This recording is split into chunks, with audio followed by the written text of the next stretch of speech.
ছেলেদের তো 4টা বিয়ে করার নিয়ম আছে, আমি 2টা বিয়ে করতে পারবো না? আমি তোমাদের দুজনকে বিয়ে করি। নাউজুবিল্লাহ, আস্তাগফিরুল্লাহ।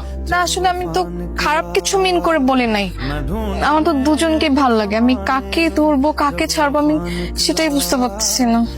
না আসলে এগুলা বললে তো হইব না, তোমার তো যে কোনো একজনের সিলেক্ট করতে হইব। মানে একটা ডালে 2টা পাখি বসে, কিন্তু কখনো কি দেখছো একটা পাখি 2টা ডালে বসে আছে? হ্যাঁ সেটাই, দুটো ডালে যেমন একটা পাখি বুঝতে পারে না, তেমনি দুই নৌকে ভর করে একটা মানুষ চলতে পারে না। তোমাকে জীবন সঙ্গী চুজ করার ব্যাপারে অবশ্যই সিনসিয়ার হতে হবে, সিরিয়াস হতে হবে। সেই ক্ষেত্রে তোমাকে সঠিক ডাল এবং সঠিক নৌকা চুজ করতে হবে। এই একটা কাজ করে একটা টস করি, হ্যাঁ টসের মাধ্যমে যে জিতবা আমি তাকে বিয়ে করবো। মানে বুঝলাম না, এই তোমার কি মাথায় সমস্যা? তুমি কি পাগল হয়ে গেছো?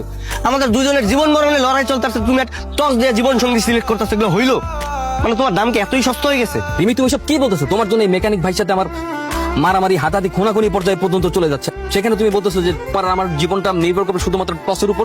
শোনো ভাই, একটা কথা বললাম, আমি বলি কি, এই মেয়েকে দিয়ে আমাদের হবে না, কারণ এর মতো কনফিউজ মেয়েকে নিয়ে সংসার কোনো জন্য করা যাবে না। আর এই মেয়েকে বিয়ে করলে পরের দিন দেখা যাবে যে আরেক ছেলের সাথে পালিয়ে গিয়ে বলবে যে কনফিউজ ছিলাম।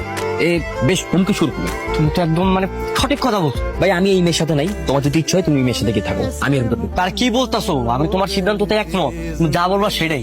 রাইট। ভাইয়ের কাজ করো, আমরা দুজনে মিলে চলো এই মেয়েটাকে গিয়ে রিজেক্ট করে আসি। চলো।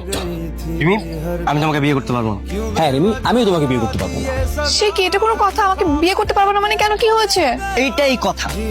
আর তোমার মতো কনফিউজ মেয়ের সাথে আমরা কোনো রিলেশন রাখতে পারবো না। এই যে হাতে হাত রেখে আজকে থেকে আমি প্রতিজ্ঞা করতেছি, আমরা দুজন বন্ধু হয়ে গেছি, তোমার সাথে আজকের পর থেকে আমাদের কোনো সম্পর্ক নাই, তোমার পিছনে আমরা ঘুরবো না। হ্যাঁ, আজকে থেকে আমরা বেস্ট ফ্রেন্ড এবং আমরা দুই বেস্ট ফ্রেন্ড মিলে সিদ্ধান্ত নিয়েছি যে আমাদের এই বন্ধুদের মাঝখানে আমরা কোনো মেয়ে আনবো না। আর তোমার মতো কনফিউজ গার্ল আমাদের জীবন এবং সংসারের জন্য হুমকি স্বরূপ। আমি তোমাকে রিজেক্ট করলাম রিমি। আমিও তোমাকে রিজেক্ট করলাম। বাই।